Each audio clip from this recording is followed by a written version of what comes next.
lived in Maryland my entire life, born and raised here, and after watching this state grow and change and develop over the years, there are things that I still absolutely love about it, but at the same time, there are things that drive myself and the locals nuts. And here's what I'm going to break down honestly in this video. We'll talk about the good, everything that makes Maryland an incredible place to live, the bad, the daily challenges people don't always mention until you live here, and the ugly, the realities longtime residents can't ignore anymore, no matter how much we love this state. And throughout this video, you'll see one main theme that affects almost everything in Maryland, and that's that we live in the shadow of Washington, D.C. And it impacts pretty much everything from jobs to income to housing prices to traffic and everything in between, and even how people think about Maryland as a state. My name is Eddie, a local realtor, and I've helped countless families buy and sell here in Maryland, and I've seen every side of this state, the best parts about it, and the things that make your head shake.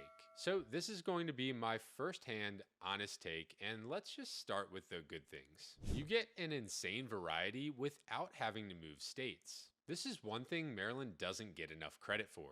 In one single weekend, you could be walking in a historic downtown like Frederick or Annapolis. You could be hiking in the morning in the mountains and spending the afternoon by the water on the Chesapeake Bay. Or easily slip down to the Eastern Shore to spend a full weekend in Ocean City. And that variety matters because that means you can actually choose your lifestyle here in Maryland.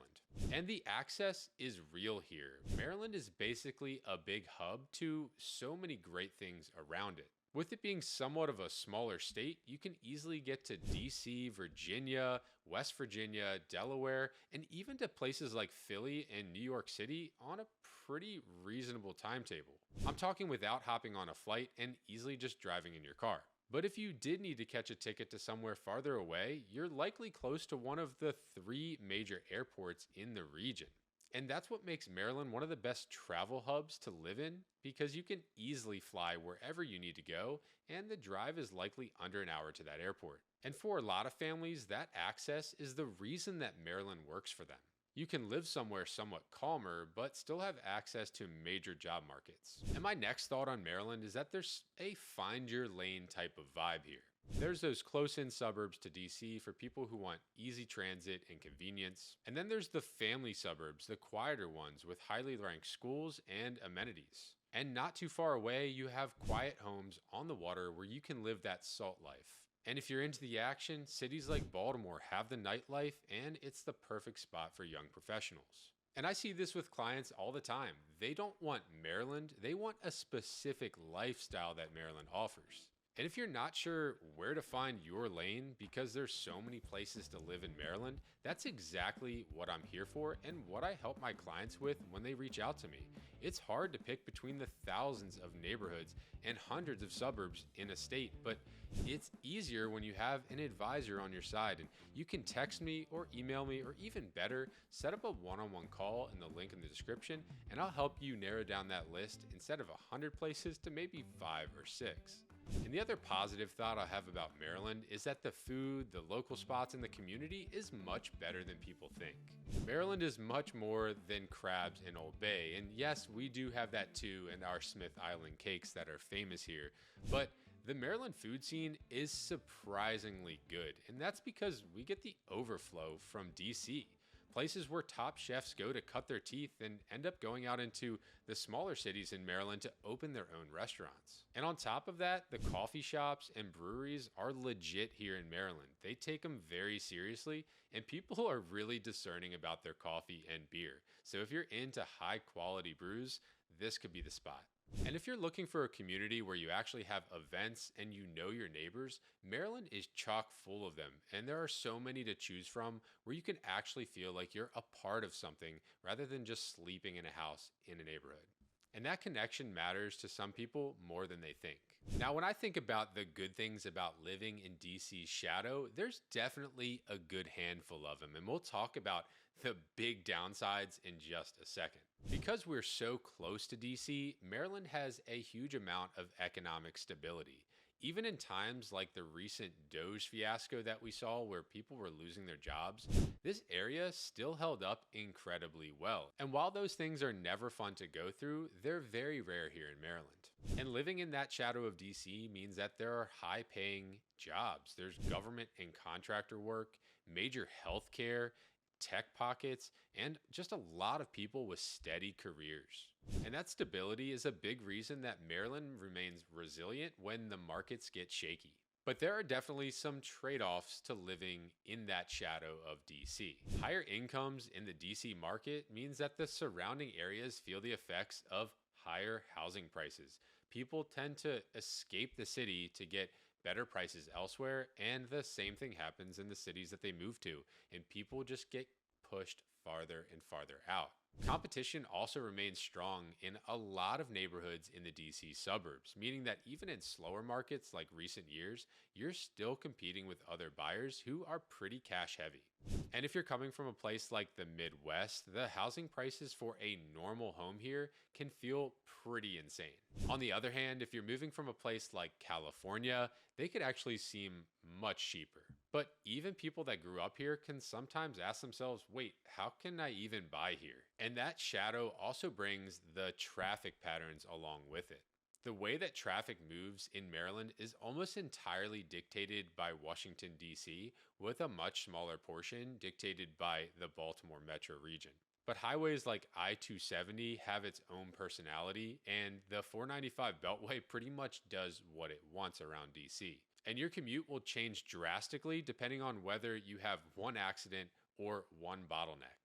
And the frustrating part is you can live close to DC on a map, but still feel far away because of this. But there are definitely pockets that make sense where you can avoid most of the traffic in the Maryland suburbs just outside of DC. And if you're curious and really want to live close to DC and avoid all of that, just message me and ask me the best places based on what you're looking for, and I'll send you those neighborhoods. And the other thought I have on living in Maryland after being here my entire life is how different the counties feel. And here in Maryland, counties are everything. They dictate schools, local police forces, there's local governments and votes that go on in the counties that can change your quality of life significantly. You have some counties that dictate what kind of leaf blowers you can use and rain tax on your roof, where other counties pretty much let you do what you want. And how it feels to live in them is very different. Living in a place like Montgomery County, right outside of DC, feels drastically different than the county directly to the north, which is Frederick County. So picking those counties determines your lifestyle and whether or not you hate living in Maryland or love living in Maryland. All right, so what are the ugly things about living in Maryland that people don't tell you about until it's too late? And before we dive into these things that locals think are absolutely terrible, if you've liked this video up to this point, make sure to like and subscribe so you don't miss any of my upcoming videos. All right, the first ugly truth is that a lot of locals feel pushed out of Maryland. Natives feel like they were priced out of the places that they grew up in. And I actually hear this all of the time. And that's because DC is a machine and it hasn't stopped growing. And those housing prices, they've just gone up and up and up, and COVID did not help. And it creates tension where transplants coming into Maryland feel like housing prices are normal, but locals who have lived here for 40, 50, 60 years definitely don't feel that it's normal. Locals remember different, better times in their minds, and the people moving here are just excited to live so close to DC and have amazing jobs. And the gap between the two groups just keeps growing. And ugly truth number 2 is that housing inventory is tight in all of the places where people want to live. Maryland has a lot of demand for housing, but so much of it is focused on the popular neighborhoods with highly ranked schools. And because of that, the inventory gets snapped up, and the slightest shift in the market means that competition comes roaring back. And when demand rises, it's not just local buyers, it's people from across the country and across the world fighting to get into this market. And the third ugly truth is that while the lifestyle can feel amazing, it can also feel very rushed. You'll notice a fast pace here in Maryland, close to that pace you might feel in a New York City. And that's because of the jobs, the traffic, the always moving feel of being in Maryland. And while you can escape that in the countrysides of Maryland. Most people don't move to those areas, so you'll find that a lot of people are just rushed around all the time, and you definitely don't see a lot of people sitting on their front porches. It's almost like no one can slow down long enough to truly enjoy it, and that's a shame because Maryland has so many great things to offer, especially in the outdoors, that are amazing if you just take a moment and check them out. And the fourth ugly truth is something that you'll see people comment on nearly every video about Maryland, and that's our taxes. And while they were already somewhat high, we were able to deal with them because we have the seventh highest take home pay of any state in the US. And after all, the amount you take home in your pocket is extremely important. But in recent years, in our current administration, in the governor's office, our taxes have skyrocketed on so many goods and services here in Maryland, and registration fees themselves more than doubled on vehicles. So if you're looking for a state that doesn't tax you to death, Maryland's not the one right now, and it's going to take a lot of tax reform to bring it back to somewhat of a normal level. Now, my final verdict on Maryland is obviously a biased one. Living here my entire life, I see the good and the bad, but I really think that the good outweighs it by a long shot. We have the high paying jobs, access to amazing lifestyles here where you can choose which lifestyle you want to live on a certain weekend. Do you want the mountains? Do you want the beach? Do you want the bay? Do you want the city life or do you want the country life? You can pick those things on any given day and any given weekend, and the drive is probably less than an hour between a lot of those vibes. I like that economic stability and the ease of just being able to go to one of our major airports and fly to our favorite states and favorite places all around the world.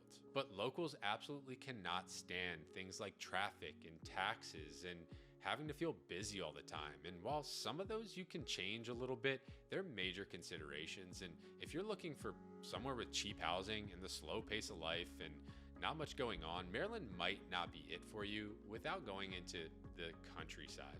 Now, if you're considering a move to anywhere in Maryland and you're trying to narrow it down between cities, towns, communities, and neighborhoods, that's exactly what I'm here to help you with. And again, the easiest way to connect with me is to go in the description and click on the link for a one-on-one call. And whether your move is 2 months out or over a year away, it's never too soon to hop on a call and get some strategy for your move. It'll give you peace of mind knowing the areas that might be the best fit for you and your family. And if you're curious about the top ranked places to live across the state of Maryland, I'll link that video above, check it out, and let me know what you think. Again, my name is Eddie, and I'll see you on the next one.